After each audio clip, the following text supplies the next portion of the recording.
I went from 3 books to 2, so let's see if I can actually finish those all in a week this time.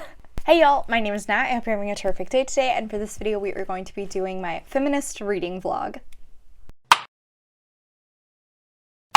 Before we get into anything bookish, however, make sure to hit like and subscribe down below, as well as tell me in the comments what is one book that you are reading this month that is feminist or women empowering.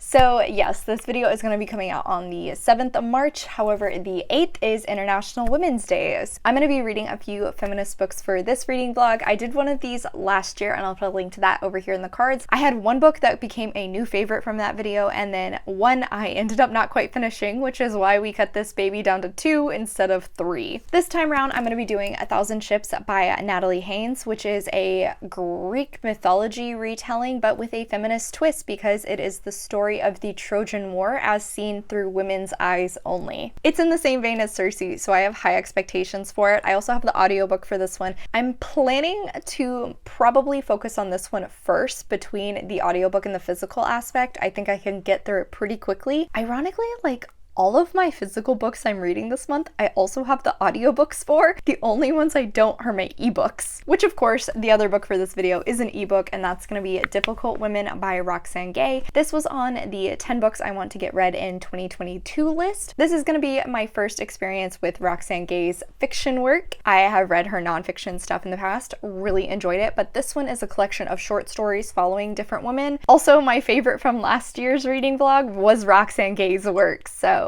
here's hoping that bodes well for this one too.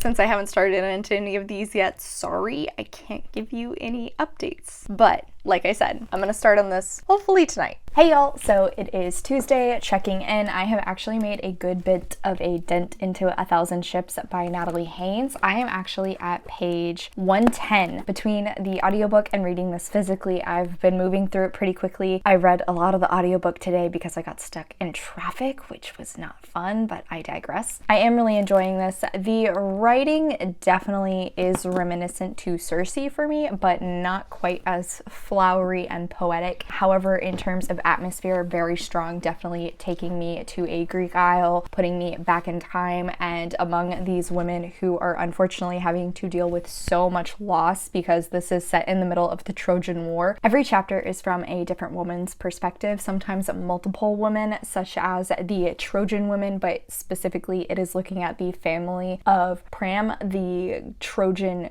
king, I believe, and so we are following his wife and then their 5 daughters. Along with the mortal woman, we also see from the perspective of Penelope. I really like her chapters in particular because she's seen as a muse, so anytime we're seeing from her perspective, men are coming to her asking for inspiration to write poetry, mostly revolving around this war. So with that, it means they're probably writing about love, about loss, and I really appreciate the writing in Penelope's perspective about this because she talks about you can't talk about only one aspect of the war. You have to acknowledge all the other tragedies that are interwoven within it. Even though one person's death is terrible, the real tragedy is the number of people who have lost their lives, the number of people impacted by this terrible war. I mean, it's been going on for 10 years at this point. Everyone has been affected by it in some way or another, no matter Trojan or Greek. And I especially love how she comments that the women's tragedies are not given near the amount of attention as the men's. I also really liked a different line where it talked about when a war was going on, men lost their lives, but women lost everything else, especially since women are taken as prisoners and are turned into slaves, or more often are taken as prizes. We actually see from the perspective of 𝗖cie and 𝗖cie, I think was how it was pronounced. Both of these women were taken as prizes for Agamemnon and Achilles. I also want to say that the chapter length will differ greatly from perspective to perspective. For example, in Penelope's perspective, most of those have been 2, maybe 3 pages, but in 𝗖cies and 𝗖cies, I'm definitely pronouncing these names wrong, in their perspectives, the chapter was a lot longer. The way that the author has managed to characterize each of these women, though, and really humanize them, made them so realistic in their grief and the unfortunate circumstances that they're having to live with. I'm really impressed at how much emotion she's putting into the text and really developing all of these women. It's also really making me think of, I think it was called Disappearing Earth by Julia Phillips, which I read for a book club a few years ago, and every chapter was from the perspective of a different woman in this small Alaskan community, I believe it was. This is definitely reminding me of that. Yeah, I'm really enjoying this so far. I think the writing in terms of war is really awesome, and looking at it through the lens of women's perspective, it's very interesting, and I think it's a perspective that doesn't get a lot of attention in fiction, so I really love it from this perspective with the Trojan War. Since this is a vlog, and other news, I went to vote today, so yay, that was great. Also, it was my nephew's birthday. I got to go see him. He was adorable and just like the cutest. We got tacos and he loved them. And then we watched lots of Mater shorts because he loves Mater. He calls him Meme. And guys, like, just my heart. Bye for now. I will update you guys when I have hopefully made another 100 pages progress tomorrow.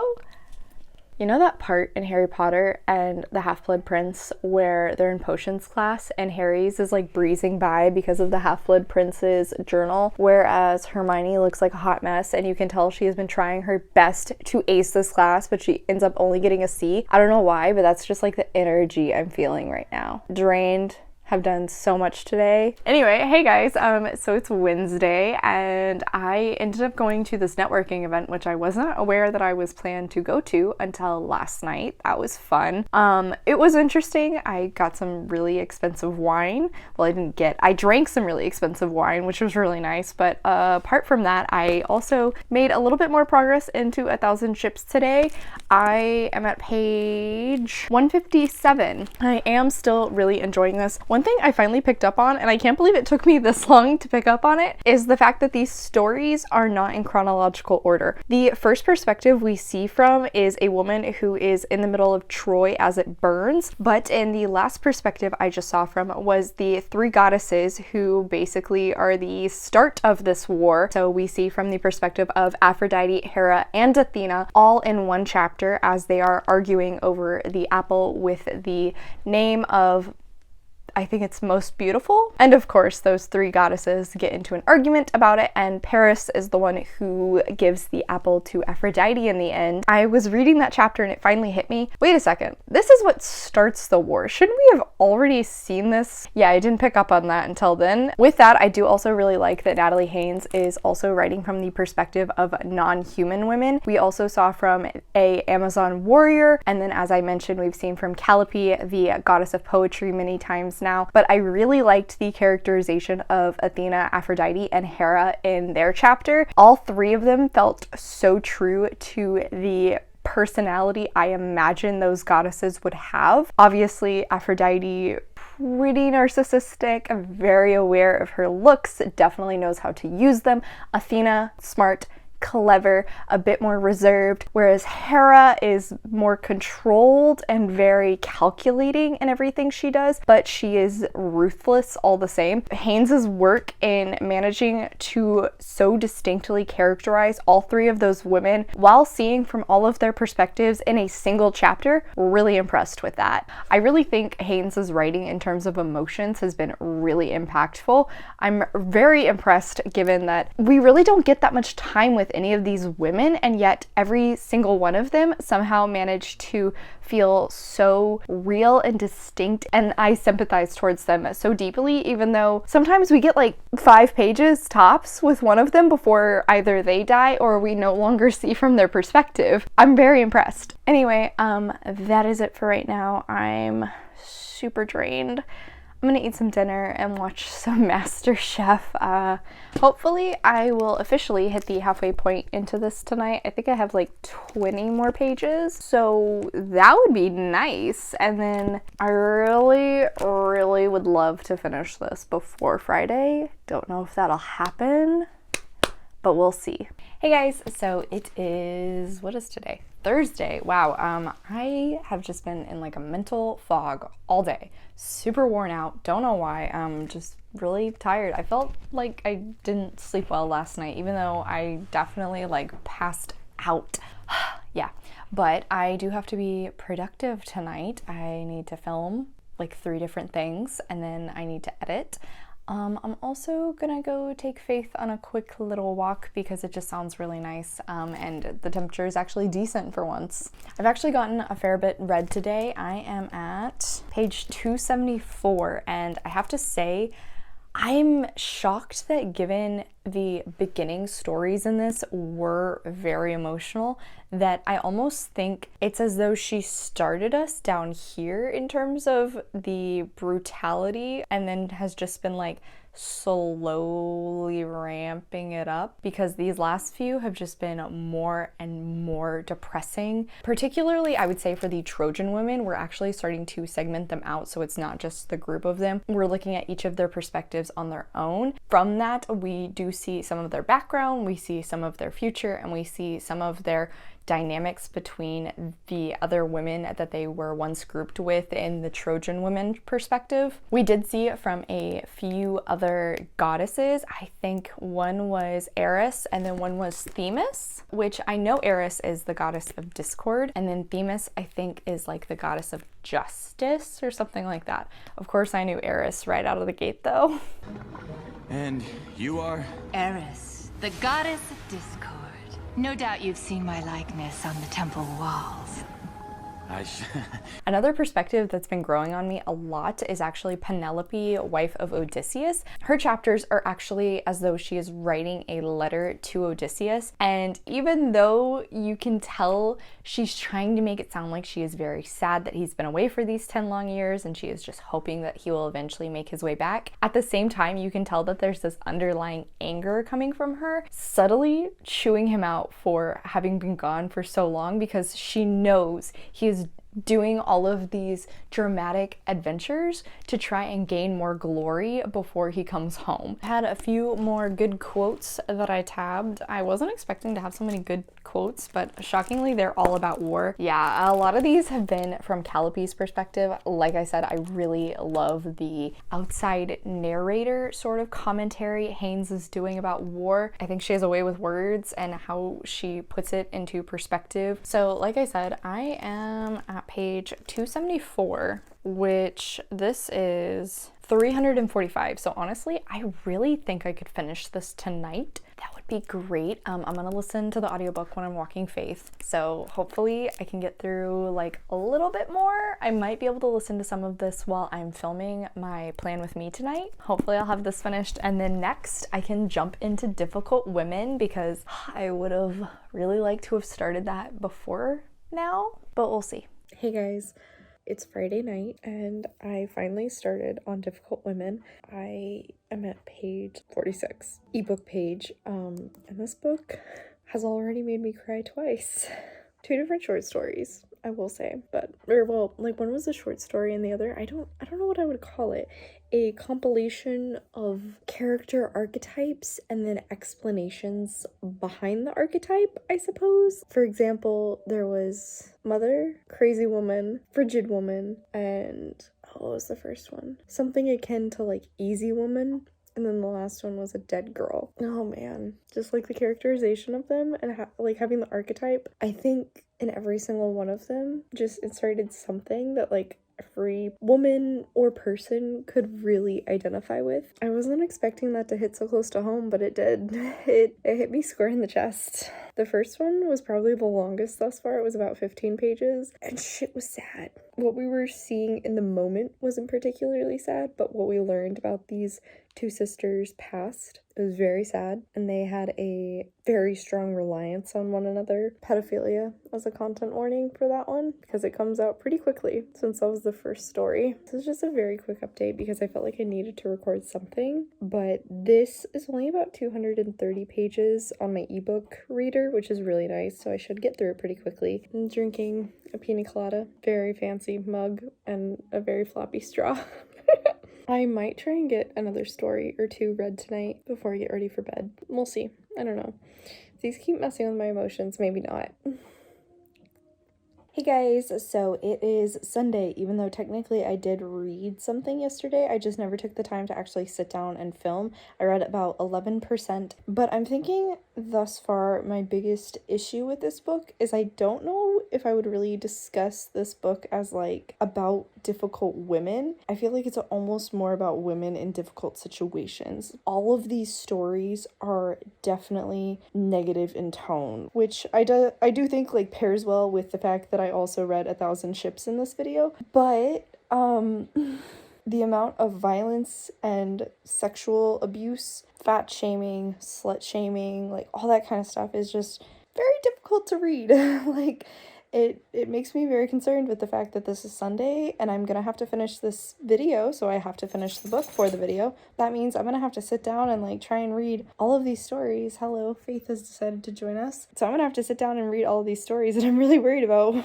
what my brain's gonna look like at the end of the day. Yeah, that's not great. Since this is my first time really reading fictional stories from Roxane Gay, I do have to say I'm very impressed with her writing. I think what's really impressive in her writing, both nonfiction and fiction, is she just can put so much emotion into her stories and invoke emotion from you as well whilst reading them. It's incredible how much depth she can manage with a few sentences. I don't know how she is creating such realistic characters in stories that I think the longest so far has been like 20 pages. I mean, it's very impressive that I almost always like that women, well, not, I don't want to say like, because liking them is not technically necessary, but I am invested in their storylines and I want to see where it's going to go. But again, with that being said, maybe one of these so far has really ended on what I would say was a positive note. And even that one in particular, I really didn't know where it was going to go. I didn't know how I was supposed to be feeling about what our main character was experiencing and the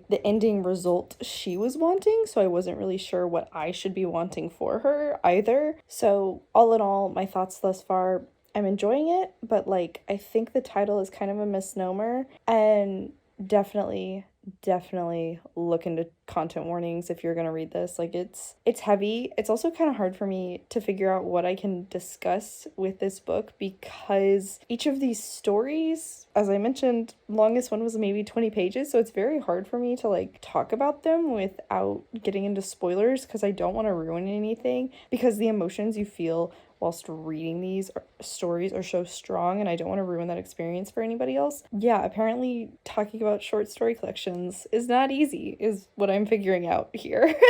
Yeah, so that's it for now. I'm gonna buckle down and try and get a few more stories read. Then I might do a little bit of editing before coming back to reading. My friends and I are gonna do some like personal productivity sprints tonight, so maybe with that I can hop back and forth between reading and editing. I don't know, we'll see. I have kind of set up a very moody aesthetic reading room for myself. Like you can probably hear, I have my little rain, what is this? It's a greenhouse ASMR room. I got my fairy lights going. I have some candles burning. I am all cozy and I got my pup. Hopefully with doing that, I will feel safe and secure. And these stories will hopefully not emotionally wreck me as much as I am concerned they will. Hey guys, so I've hit 51%. And these stories are very emotionally draining, kind of taxing at the same time. Yeah, that last one hurt. It hurt a lot. It was hitting like a little too close to home and I kind of had to take a step back after that one, or reevaluate a little bit, do something else. Like I said, this is a lot heavier than I was anticipating. I don't know why I thought it would be like, I didn't think it was gonna be a light happy read, but like I just did not expect it to have this much of a punch in every single story. I mean, not every single story, but in a lot of the stories. And I also realized earlier, I don't think I mentioned the fact that something that I find interesting is the narrative structure of all of these stories is very different. Like we have had one which was very like omniscient outside narrator discussing individual individuals, but we get no specifics about all of the women in terms of like who they are. We only get specifics in terms of a certain aspect of their personality. We had one which was completely first person, one perspective, even though there was another character who was very close to our main character, who I think it would have been very interesting to see from that character's perspective as well. Then we've had other stories which are multiple perspective, third person narrator. Yeah, so just like the narrative structure of all these stories has been very different, but overall I do think in terms of writing style, you can definitely see they are all done by Roxane Gay. They have the same emotional trauma in them. They are definitely all looking at pretty heavy aspects. I also want to say sex is a pretty prevalent theme in all of these stories, and I do think it's interesting how Roxane Gay describes it in a way that does not come across as graphic, but is still slightly vulgar. Does that make sense? Like, reading it, I do not feel like I'm reading smut. Even the scenes where everything is completely consensual. It's weird in the fact that it is sexual, but it doesn't feel sensual. But at the same time, I think it's really impressive because she doesn't want the focus of the story to be on sex, because that's not the importance of it. But it's interesting in a writing standpoint. So like I said, I'm about 51% in. I am currently on chapter Bad Priest, whatever that is. And I think I might take a longer break. I took a little bit of a break to play a game on my phone and just kind of calm down, but I think I might take a longer break and edit some now, because yeah, this is heavy. Hey guys, last update. I'm gonna be completely honest, I powered through those last few because I'm tired and I'm hungry and I need to finish filming this so that I can then finish editing it so I can upload it tomorrow. The second half of this, I think, with so many of these stories having such an emotional punch, and like, yes, they are not about happy light things, they are definitely about some very serious topics, which are all incredibly important. But in the latter half of the book, I do think, because I'm sitting here reading it all in one go, they just kind of started to become a little redundant. And I hate saying that, I really do, because I do think there are so many really serious topics that are discussed in many of these. I really like Gay's writing. I like her character work. I think she just was putting so much emotion into some of these stories, and a few of them I definitely think are definitely a little autobiographical. I picked up on that since I have read her memoir, and there were just certain ways she would talk about things that did remind me of hunger, and I think that's one thing that I think showcases that this collection of stories is so incredibly powerful and personal to Roxane Gay, and that's why it can be both of those things to so many other women at the same time. But reading story after story after story that is just hard and sad and heavy, it gets a little mentally draining. Like, I'm not gonna lie, I'm pretty wiped right now. I really would love to just pick up a romance book, but unfortunately there's not really any romance books on my TBR for the month, so I might mood read a little bit with one of those, because I need it. I need like the mental palate cleanser. I think the biggest takeaway of these stories for me that I can give to you is, don't read them all back to back. Be aware of what you are going into. Be prepared for some palate cleansers here and there, because you'll definitely need them. And don't expect to like enjoy this book. I think I said that previously, that I enjoyed my reading experience. I don't know if I would say I enjoyed it, but like, it was a very impactful reading experience. I'm definitely gonna remember this book. There are many of these stories which, like, I don't think it's technically a nice thing to say they're gonna be burned into my brain, but I do think they will be a little burned into my brain. It's very memorable, it's very powerful, and I do just recommend Roxane Gay's writing so much. I kind of shot myself in the foot with this one. I definitely should have started this book earlier in the week and maybe just read a few stories every day. That probably would have been a lot better, but live and learn. I made this mistake, so hopefully you won't if you read this book. Anyway, that's it for today. Thanks so much for coming to my channel. I really appreciate it. Make sure to hit like and subscribe down below. I have all my socials linked in the description if you're interested in keeping up with what I am reading. I come out with videos on Monday and Friday, but until then, I hope you continue to have a terrific day. Love you, bye!